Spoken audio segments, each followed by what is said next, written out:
morning. My name is Tracy Cook, and this podcast series is called Victim to Victory. This series gives a voice to those that have overcome challenges in all forms that dare greatly to share their real stories.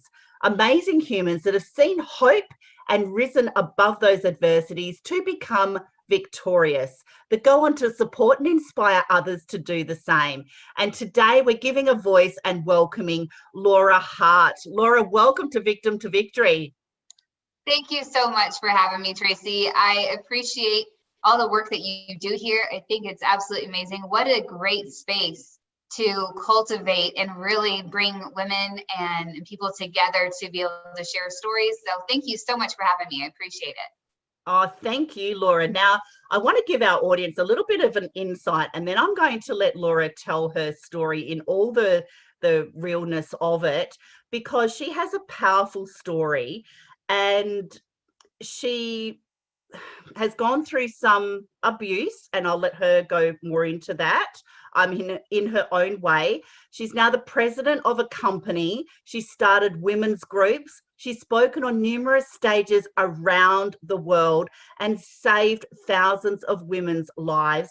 Not to mention, that's just to mention a few of the things of how wonderful Laura is. So Laura, I would like to hand you over to our audience, so to speak. I would like you to step into your story, because you've figured out who you are. You're going on to empower and support so many people. And where does Laura's story start? And can you take us through how you're overcoming from that story?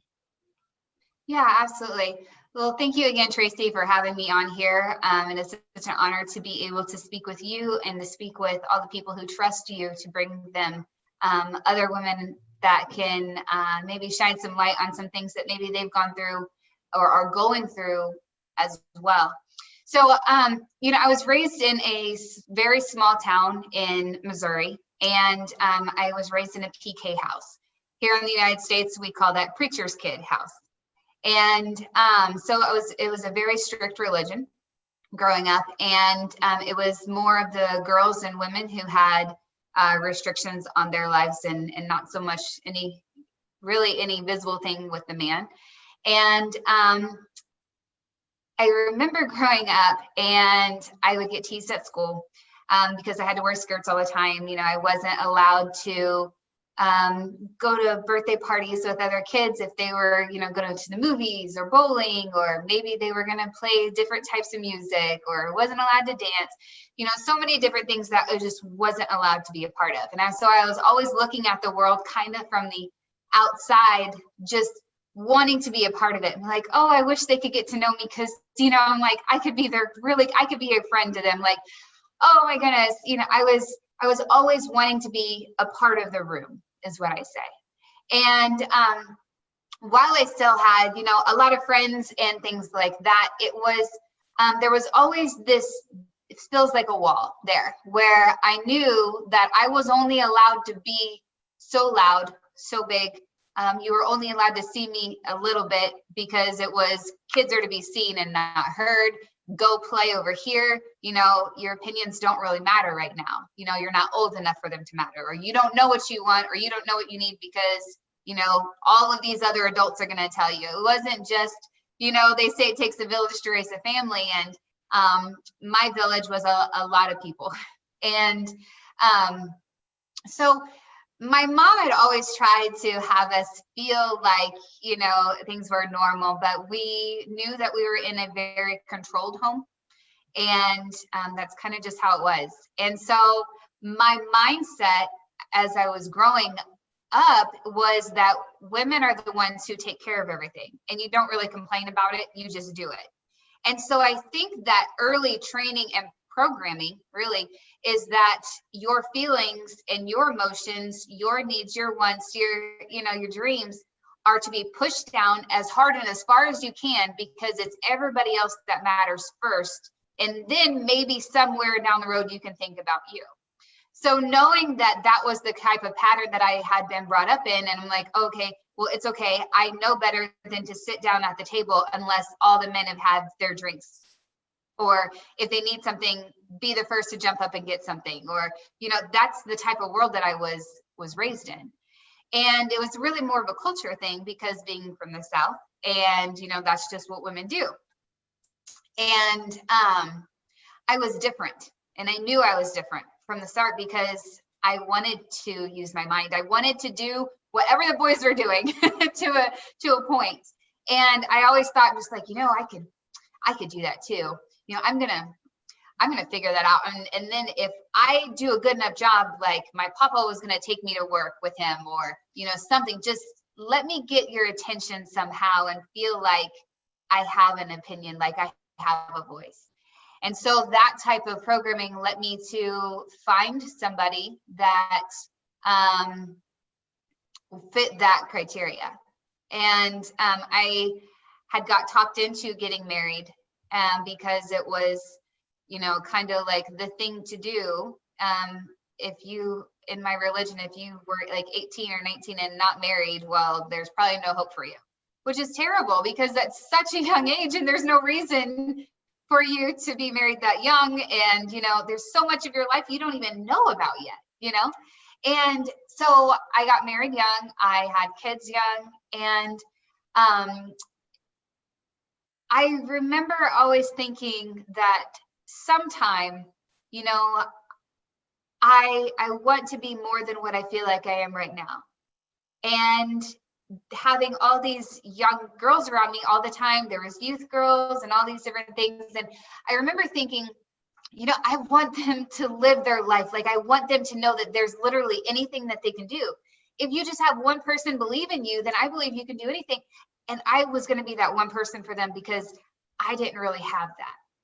I had a grandmother, you know, who loved me and, you know, said I could do anything and all this stuff. But at the same time, that grandmother was also the one who was teaching me how to be a wife, you know, and even though she did amazing things in her life, it was still, she never got to be who she really could be because of all the programming and the confinement, I would say, that she had on her life.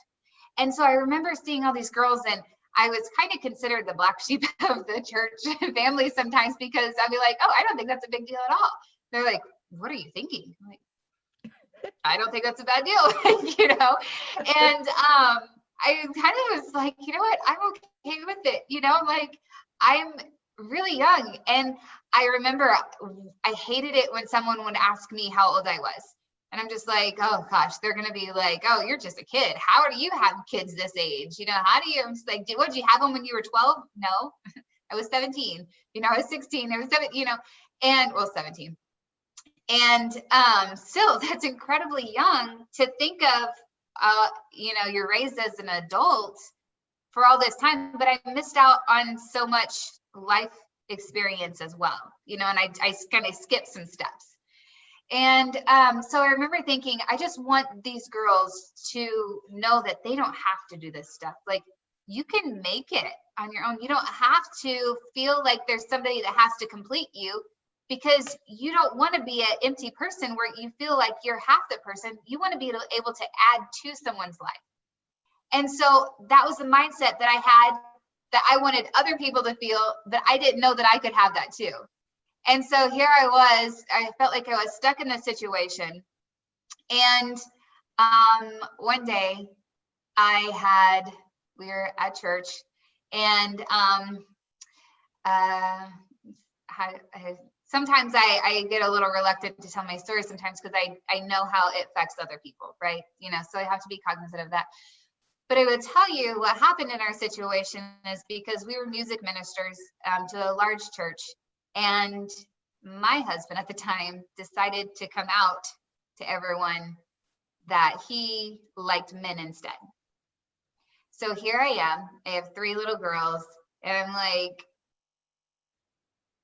okay, you know, what do I do now? All right, well, it's okay. Yeah, that's, I mean, a definite shock. I mean, Yeah. Do you mind me asking, were there any signs, or he just suddenly came out? You know, and it wasn't a good relationship the whole time. And I always felt like I was just stuck. I would have people tell me, just like, well, you know, you could leave, but who's going to want you? I mean, you have 3 kids. So that's all I heard all the time. Well, who's going to want you? You have kids, you know, I'm like, oh, okay. Oh, okay. You know, and I was like, I let so many things beat me down that I felt like I really didn't have any worth, like I was damaged. And I would speak about myself as if I was damaged goods. And it's so sad to think that you could think that you were so low that no one would ever want you because, you know, of your life situation. And because I'm young, that was the stereotype, is because you're young. So the world just thinks that you are just some tramp and you've gone through all this stuff. You know, they don't take the time to know who you are and what your life looked like. You know, my parents got a divorce and it was my brother and I kind of just thrown out in the world on our own, you know, and here I was 15 and a half. I didn't know anything about the world, you know, and I let these patterns of the only thing that I kind of knew suck me back into this entrapment, is really what it was. And at that time I was like, you know what? It's okay. All I wanted to do was to protect my girls. I only wanted them to feel like the world was a good place and there were some good people in it. And I just wanted them to find those good people. And that's it. And I didn't want them to see me cry. I didn't want them to see me, that I was hurting for all those years. And so it was even more of a shock to them. And I wish that I could have learned how to make that transition better, instead of it just being like, you know, yeah, he's out. I'm like, oh my gosh, what do I do? So it was really hard on the girls to understand, well, what's going on? You know, well, I thought everything was fine. You know, they're 7 years old, 7, 6, and 3. And it's a new world now. And all those people and friends that I thought were my family were no longer there because, well, now it's embarrassing to the church. Okay. And it must be my fault because, you know, I'm the female, so I must have done something. Like, I'm sorry. That's a big burden to bear. That's a really big burden to bear. And, you know, it's not a nice place to be, to think that, like you said in your own words, that you're that damaged. Who's going to want you? And then what you think is family and friends turn their back on you. Oh, Laura, I'm so sorry to hear that you've been through that. It's, you know, it's okay now, because I have learned and understand that everything that you go through is not necessarily just for you. And what I found is that I would still rather it be me than somebody else, because I know I can handle it. I can take it. And I was like, okay, it's okay, because giving up's not an option. Quitting, like, what am I going to do? Just stop? No, I have 3 girls that I have got to protect their mind. Out of anything in this world, I've got to protect and guard their mind. You know, I want them to not be scared of people.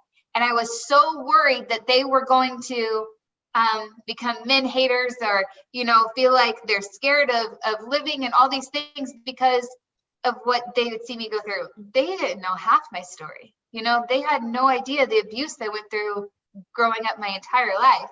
And, you know, I just wanted them to be able to be kids and enjoy being a kid. And so I was going to fight for that no matter what. And so I remember thinking, well, what am I going to do now? All right, well, I'll just figure it out. So I decided to open a bakery.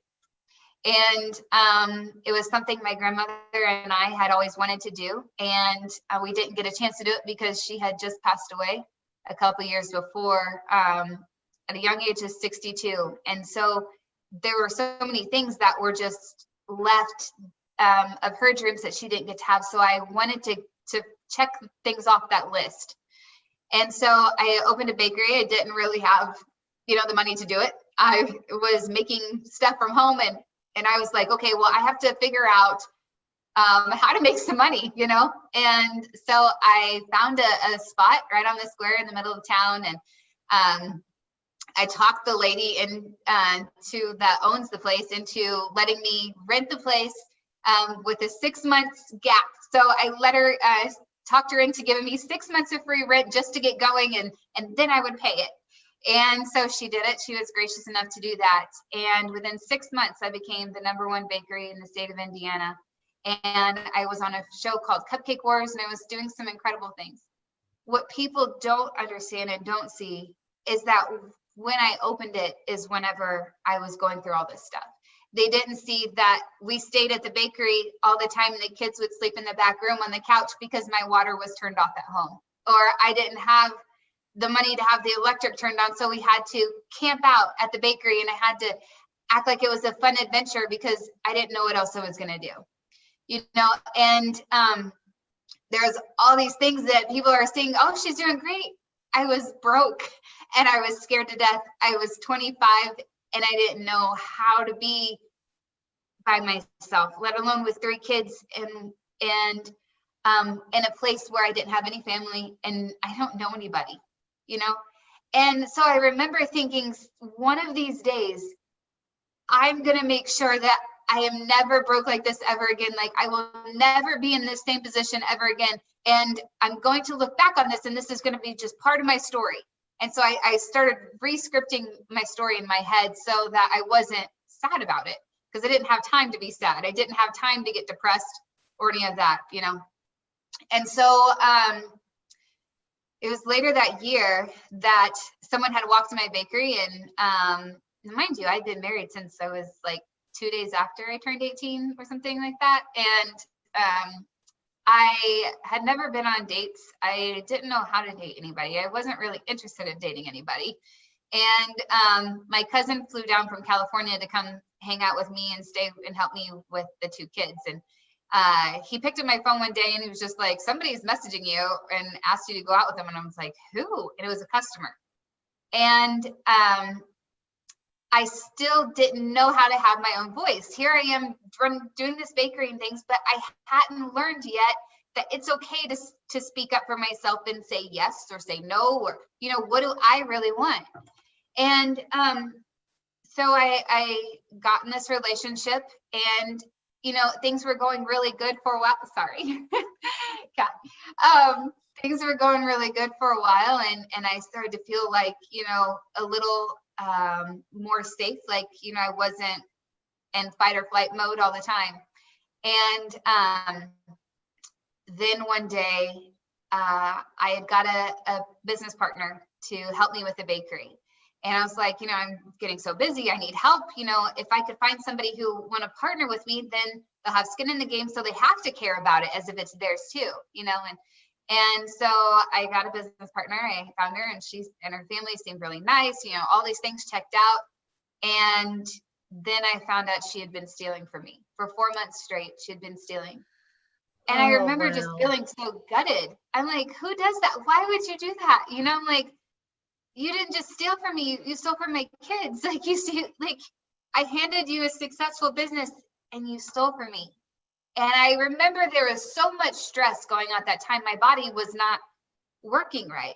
And I'm like, what is going on with me? You know, it's like, I just got to keep going to work. I just got to keep going and, you know, working all night and doing whatever I had to do. And I was stressed out because if I didn't turn off the open sign right at 5 o'clock or lock the doors 5 o'clock, my husband would call me right then and be like, are you closed? You know, and basically yell at me for not being on time and that I better be home now. And, you know, I got myself from one situation right into a worse one.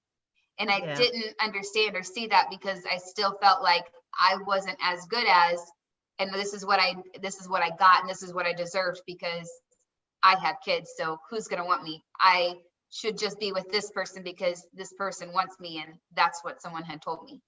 And it's self-worth too, Laura, isn't it? It's self-worth. Yeah, it's terrible. It's a programming. Mm-hmm. Yeah. And I'm like, why was that okay? So I found out that I have an autoimmune disease called lupus, and it was quickly progressing, and that they didn't see a really good quality of life for me. And I just remember thinking, wow, like, this is a lot. I'm like, that's really sad. If I'm going to die and somebody writes my story, what does my story look like? It's going to be a really sad story that I don't want to read. I want to have a better story. And I just remember thinking, who's going to take care of my kids if I'm not here to make that better story? Like, I don't like what this person is telling me right now, so I'm going to figure it out. And on the way home from that doctor appointment was my first initial turning point. And it was because I was in this state of mind where I had just found out this doctor was telling me that I'm dying and there's no cure. and basically telling me it's like a cancer, but they don't know how to fix it. They don't really know how to treat it. They treat the symptoms and that's it. And I'm like, what is going on? And then I get in this car and we're riding home, and I was like asking him to say something. I was like, well, you know, what do you think? Like, what's going on? He's like, well, I just wish I would have known this before. I'm like, what? Oh, wow. And I'm like, what do you mean? Because they told me that I probably wasn't going to be able to have any more kids, and he wanted to have a boy. He wanted to have a baby. And I'm like, they just told me that it could kill me if I would get pregnant. I'm like, but you wish you had known this before. I'm like, I couldn't understand anyone saying that to another human being. Like, how did I get myself in this position? Like, why did I not think that I was worth enough that I did this again? Like, what is wrong with me? And I just remember going home and sitting there and having to tell the kids that I'm sick. It's an invisible illness. You know, it hurts you, and my joints and my tissue, my organs are depleting on the inside, but on the outside, I'm okay. You know, nobody can really see it. It's just, I feel really awful inside. Sometimes, you know, my left arm will hurt and go numb, and I'll drop things, or, you know, my joints always hurt. You know, I'm always in pain, but I've just learned to deal with it because, you know, things show up in your body when you're under immense stress. And I knew this, and it's like I knew, and I felt like I was punishing myself for years of not opening my mouth. And so the next month, actually, it was Christmas time, and he was working, my husband at the time, and he had an episode at work where he had to go to the hospital, and he ended up having to have open heart surgery because he had a leaky aortic valve. And I'm like, oh my gosh. And then found out I was pregnant. And I'm like, wait, I thought they said I couldn't be pregnant, and here I am pregnant. And then during the hospital stay where my husband was at with open heart surgery is when I found out that his son, because he had an older son, had been molesting my 4-year-old little girl. Oh, darling. And I was like, and this has all happened within a small space of time as well. All 2 months. 2 months. Wow. And I remember just like sitting in my car one day, and I'm like, I can't breathe. I don't know how to handle this. I'm like, God, where are you? I'm like, somebody like rescue me, because I don't know how to rescue myself right now. I don't know how to handle and take care. Like, all I could think of is I want to kill somebody. Like, I want to hurt somebody too, you know, and I'm a nice person. And why is it that I'm the one getting punished for being like, and that's my baby? You know, how can I not protect my baby? How did I not know? You know, what was going on? How am I supposed to take care of this person? You know, he was having open heart surgery, and I had to take care of him. And I hurt, she hurts. Like, there was so much pain everywhere. And I had closed the bakery, and I'm like, I'm just going to take it day by day. Like, this person that I'm supposed to love and trust and take care of, I'm now scared of, you know, all these things, right? And then they told him that his career was probably going to be ended because he was going to be on blood thinners. He was a fireman, and that was going to be career ending. And I'm like, okay, oh my gosh, you know. And so I'm worried about him and his mental state, knowing that he's the man, his provider. So I'm like, it's okay, don't worry about it. I can get a job, like, I can help, like, we're a team, right? Like, you know, this is how it looks like in my head, because I lived through fairy tales from watching Disney movies as a kid, imagining that that's what love and that's what life is, you know. And so I remember thinking, I'm just like, it's okay, I got it. Like, because this is how I would want somebody to be for me. You know, I would want them to be like, we're a team, we're going to get through this together. This is what teamwork looks like. This is what a marriage is. So I was going to show him how to be a partner, you know, how to be that person that I needed. I'm like, okay, if it's meant to be, it's up to me, right? You know. And so I went and picked up my kids one day in the car. I didn't know what I was going to do or anything yet. And I picked up them from school, and one of the girls, my older daughter, she was in 6th grade at the time, and she had one of her friends get in the car and come with us, and I was going to take them to the park after school. It was kind of like this stay-at-home mom routine, and it was very foreign for me because I'm used to always having to work so much that I wasn't used to just sitting in a house, working in the house, and then going and picking kids up and staying just in the house. Like that's where my prison was, and that's where it felt.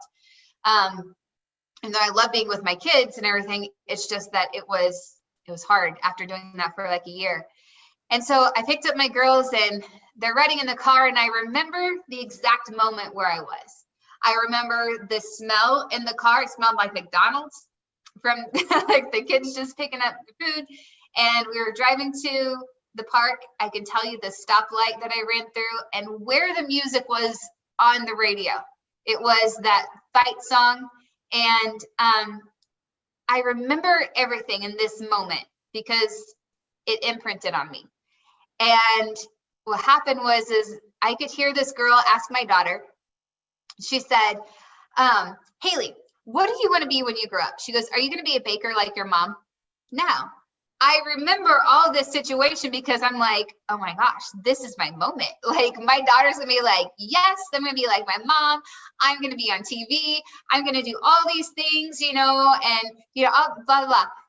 And instead, I hear my daughter from the back seat say, oh no, I'm never gonna own my own business. All people want to do is steal from you. She goes, I'm just gonna get a job. Oh. And I remember sitting there thinking, no. Like I felt like I had just been punched in the gut because I thought that I was doing the right thing. I was a stay-at-home mom now. I'm there for them all the time. I had to close the bakery. I did all this stuff and she didn't know any of it, all that she saw me fall down and didn't get back up. And I'm like, oh my gosh.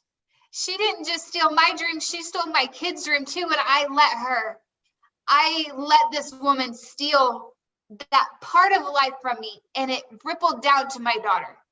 And I just remember thinking, I can't let this happen. And so I just drove straight home, and I didn't even take him to the park. I'm like, oh, I forgot I got to go do something. I'll be right back.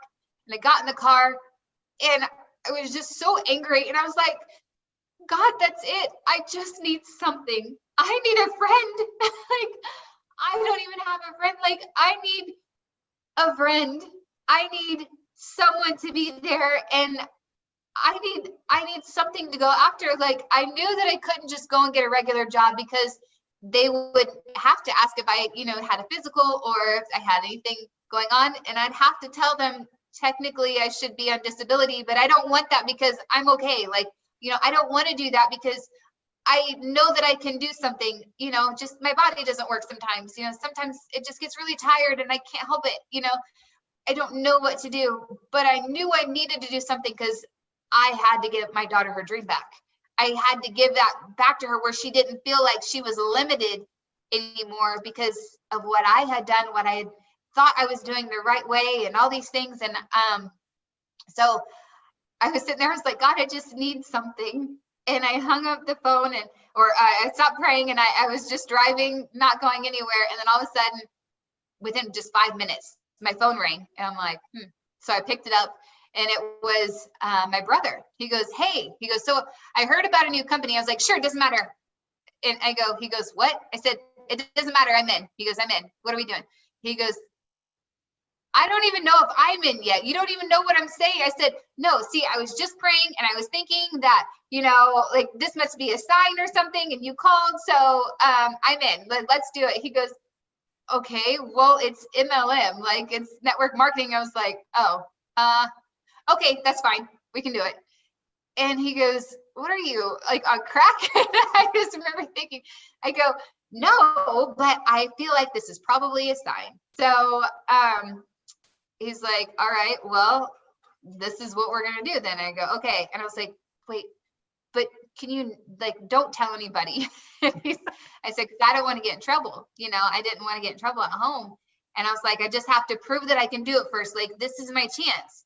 I can prove that I can do something no matter what I've been through, no matter all this other stuff. Yes, I've proven myself before, but that's in the past. I have to do it again. I have to keep proving myself, and eventually I'm gonna know who I am. Because if I would have known that I was me, I would have never gone through that. But I didn't know I was me.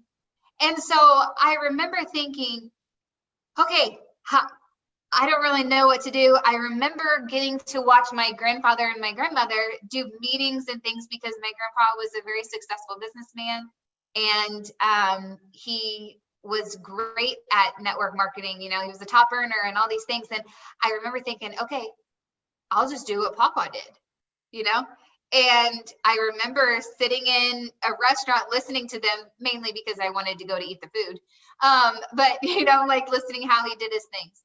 And so within 4 weeks and 3 days, I became the #1 top female in that company. That is fantastic. 6 figures a month. And I hadn't even told my husband yet. That's the way to do it. Yeah, I was like, okay, I did it. And so I remember sitting on the couch, and he was sitting in his chair, and I remember sitting over here, and I was just like, I did it. And I was just like smiling, and I started crying. I was like, I can't believe, like, I really did it. Like, you know, and I was feeling really happy, like proud of myself. He's like, what'd you do? And I was like, well, this is what I've been doing. And, you know, I showed him, and he was just like, oh, it's probably one of those pyramid schemes. And I'm like, what? Like, no one has said that to me. I've got over 350 people on my team, like in less than a month, that I brought in personally. And I'm like, and not one person has ever said that to me. I'm like, but what? He made fun of me and then thought it was stupid. And I'm like, but the company just said my name and that they were proud of me. Like, all of these people that don't know me can believe in me. Why can't you? You know, why is it so hard? Like, I don't understand. And it's because I didn't understand that the better I felt about myself, the more of a loss of sense of control that he would feel about himself. And that I was going to be able to see and recognize what toxic relationship I was really in. Because then I didn't know, you know, and I had just always accepted things because, you know, who would ever want me because I have kids. And I just remember thinking, wow, you know, I'm trying to help, but okay, it's okay. You know what? My brother believes in me. My brother's doing this with me, and that's okay. You know, as long as the girls see that I'm doing something again, you know. And so I started doing more and more. And then I started speaking on stages, and then I was doing and helping other people make money and grow their businesses. And then I started tapping into some of these things that I had learned and courses that I would secretly do on my spare time. And in the middle of the night, I would read and I would do all these things. And now I was putting them into play. And I understood what lessons and leadership and everything that I had been learning in every single bad situation. There was a really great lesson that I learned from that. And because of that, I was able to understand, no, I'm not a victim at all. God, trust me. See, he knew that I wasn't going to lie down and give up and go to bed and not get back up. He knew that he could put that stuff on me because I was going to be able to use it for good later. And even though it sucked and it was awful, at the same time, I still was able to smile. And there's so many people that lose their smile, but I didn't. I kept my smile, and I fought for a smile because there were so many times where I just thought that, you know, putting on a happy face was being fake. No, I was really fighting to make sure that even though it looks really bad, there is still somebody else who has it worse than I do right now. Yeah, and because definitely. that person might not be able to smile, I'm going to smile for them. And everybody thought I was smiling for me, but it was a smile because I could still smile. I never had to go through something where somebody threw battery acid on me, or somebody, you know, had beat me so bad that I couldn't get up. I had somebody knock a door down and grab me and throw me. And I've had other things, but it still could have been worse. I could have had bones broken. I could have, whatever could have happened, but it didn't. And even though I've been through so much, now if you ask my kids what their life is like now, I have an amazing husband who loves me more than anything. He tells me I'm beautiful like 20 times a day. And he loves me the right way. And even though I have 4 kids, I now get to have 5 kids because I got to add on his son to our life too. And I love him as just as if he was mine too. See, because I didn't give up during all that time and I finally got out of that relationship, and whenever I did, he picked the worst time to do it. In 1 month, see, history will repeat itself if you don't understand and learn the lesson and figure out how to remove yourself before something happens. And in 1 month, I had just left the company I was with before. They lost their integrity and their character, and I couldn't be a part of something that wasn't going to do the right thing. There are 2 things I always knew that I never wanted to compromise, and that was my character and integrity, because you can't get them back once you ruin them. And so I was like, I'm not going to do that. Can't help it. So I could find something else. I had felt good enough in myself, and I knew that I had enough skills that I can do it again. It's okay. I'm not scared to lose money. I've been broke. I've had nothing, but I can find it again. And so in 1 month, my dog died. 3 days later, my husband moved out. My husband left. A week after that, my sister passed away. A week after that, we lost everything in the flood. My husband had turned off the power, the electric, my phone. He took my car, gave it to his best friend's wife. I had nothing again, and a house that didn't have any lights. And I'm like, you know what? I remember saying I was never going to be here again. I was never going to let myself be here again. And I was in bed one day, and I got up and I just sat there and I just looked around, and I'm like, I can't get up. This time I can't get up, because if I get up, one more thing is going to happen. Like, there are mean people out there, and if I leave this bed, somebody is going to hurt me again. And I don't know how to do that. I don't know what to do. And that was, I would say, the lowest day that I had ever had. Going through all these things, it was that one day that was the worst of them all, because that was the day that I almost felt like giving up. I remember telling somebody, I'm no good. I'm no good. I have nothing left for anybody to take. Like, everybody's taking it all from me. I don't have anything left to give you because I'm sick. You know, I'm like, my health was plummeting because I was stressed out so much I would forget to eat. And, you know, people don't understand that. They're just like, you forget to eat. No, it's a real thing. When you're trying to work so much, you get in a habit of just ignoring your own body and your own things that you just stop eating. You'll stop doing things because you're so laser focused on something. That's all you can think about, is trying to figure out how to make it. And I remember laying there and I was like, I just can't get up. Like, I don't know what to do. Like, I don't have any money. I don't have, like, my kids deserve a better mom. Like, I'm not even a good mom.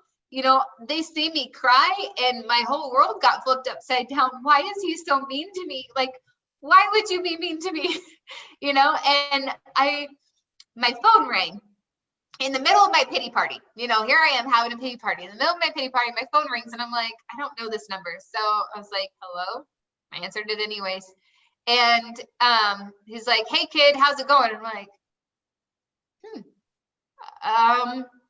now I thought, well, I could lie and I could say, oh, it's fine. Or I could tell the truth, and I'm much better at telling the truth. And I was like, well, it's not going very well. And like, it's not, I'm having a really hard day actually. And he goes, what do you need? Now this person, I had only met a couple of times at a generic event for other network marketers, other MLM people, you know, and he wasn't in my company. He wasn't anything, but he called to check on me. This is older guy, you know, it's kind of like, you know, you call him Papa Tom. And he called, he's just like, how much money do you need? I can send you money right now. And I'm like, now the pride in me spoke up now. And I was just like, what? No, I don't need money. Well, technically I needed money, but I don't need you to give me money. I'll find money. Like, I can do this. But just by him calling me and speaking life to me, he's like, you know, it sucks. You know, he goes, but you can do it. Let me know if you need anything and I'll help you. We'll send you whatever I need to send you. And I'm like, thank you. Thank you for Just thank you. And I sat there in bed still trying to think of, well, what am I going to do? Okay, I feel like I can do something, but I don't know what I'm supposed to do. And I looked over and there were a pair of my shoes right by my dresser on the ground. And I saw my shoes, and it was like I heard this voice in my ear.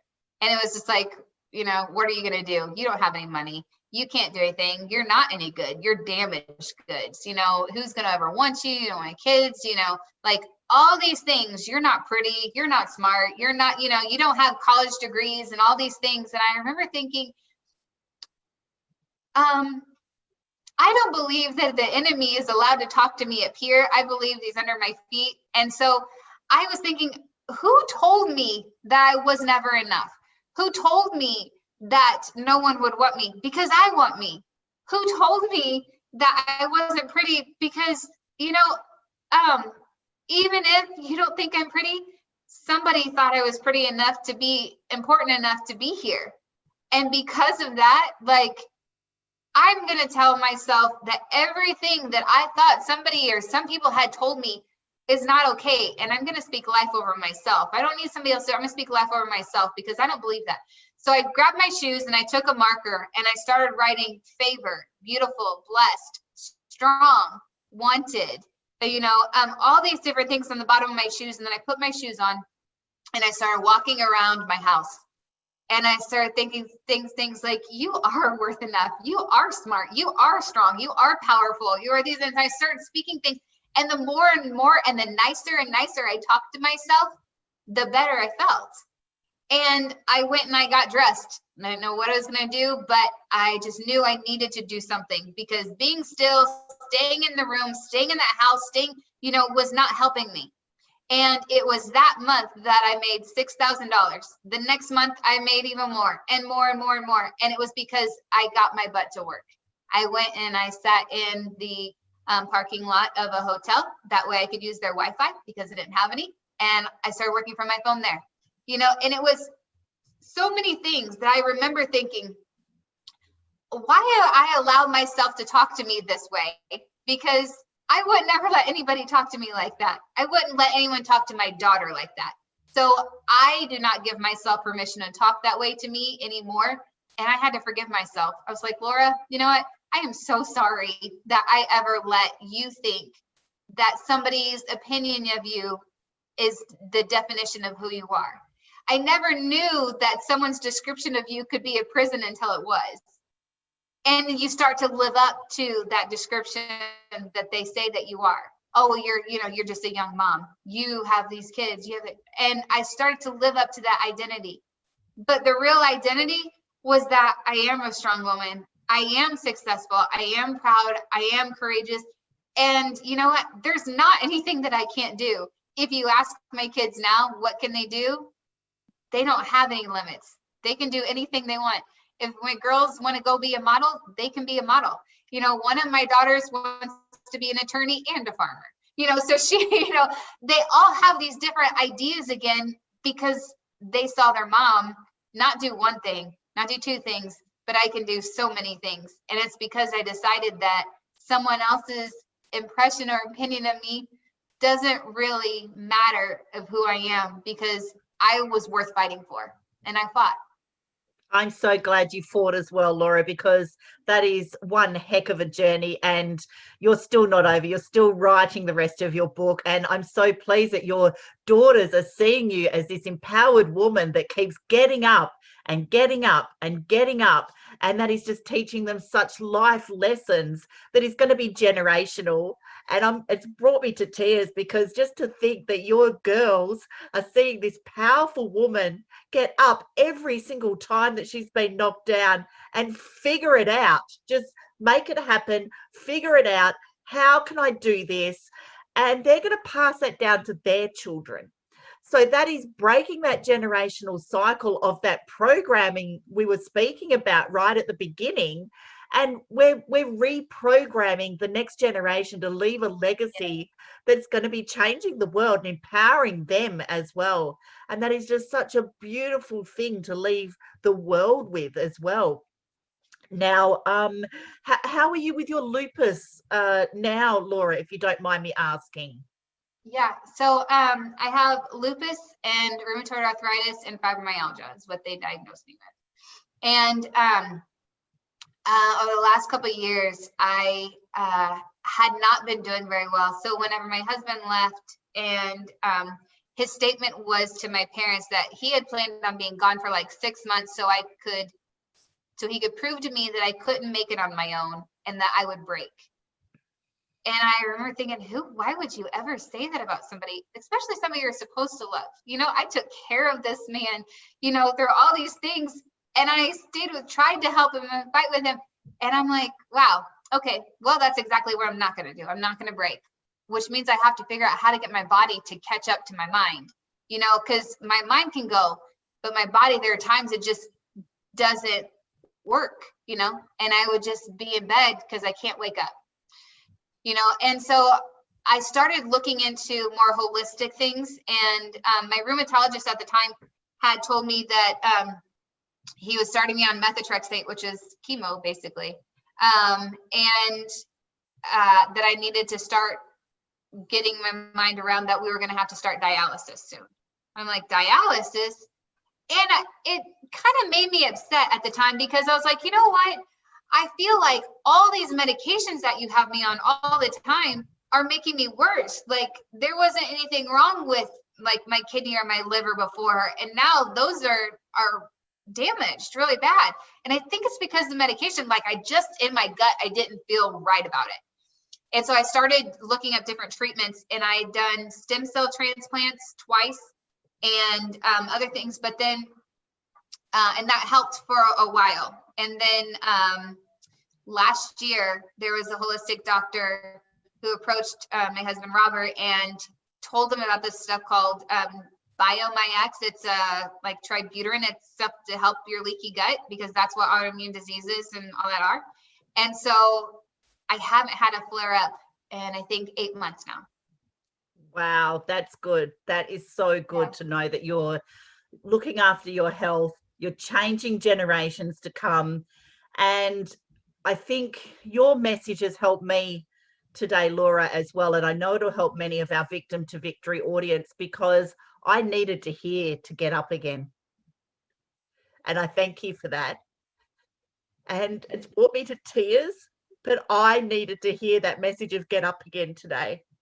So the universe has given you to me, especially, and to the Victim to Victory audience, of just not giving up. Find a way to make it happen.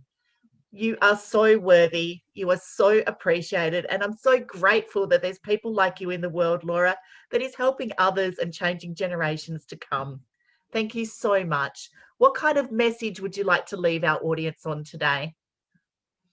There's one thing that I would leave with you. And this is what took me so long and took me so many years of hurt and pain and not understanding that sometimes the people that are supposed to protect you are the ones that hurt you, and hurt people.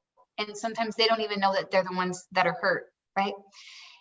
If you'll understand that words have power, and the words, even if they're not spoken out of your lips, the words that you're saying in your mind are writing the script of what's to come, and what is what you're speaking over yourself and over your life.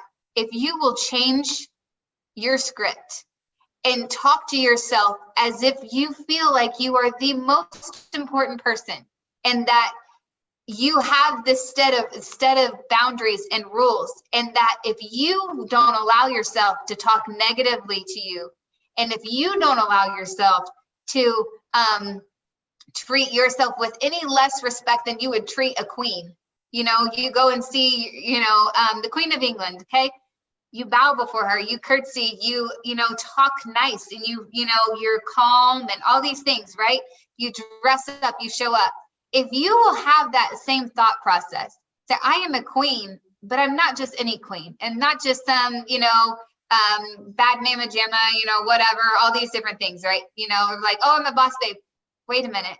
No, you're royalty, you know, and if you will understand that there's a sense of grace and purpose and an entitlement with that birthright, then you'll understand that when you start to teach people how to treat you by how you treat yourself and how you present yourself, that's how they have to treat you. And I didn't know that. I didn't know that I could raise my price. And that's what I did, because I had discounted myself for so many years for so many people that didn't deserve a discount. But now I know I'm really worth more than rubies, and my girls do. And so my price is really high. And so if you could do anything for yourself, it's raise your price and understand that you're worth so much more than you're giving yourself credit for, and don't discount yourself for anybody anymore. I love that message. Thank you so much. I'm so grateful for you. Our audience will be grateful for you. There are so many golden nuggets and life lessons. And yes, the graveyard is the most expensive real estate, because that's where the dreams go to die. So don't let them die. Thank you so much, Laura. I really, really appreciate you. I'd love to do a part 2 with you down the track, because I'm an absolute fan. So thank you so much for being brave to share your story. You're so appreciated. And you can find our podcast on the YouTube and Facebook at Victim to Victory podcast series. If you got value from today, I'll be sharing Laura's link. And if you want to connect with her, that is absolutely fantastic. So please subscribe, like, and comment. And I want to leave you with a message of step into your story, figure out who you are, and do it on purpose. Thank you.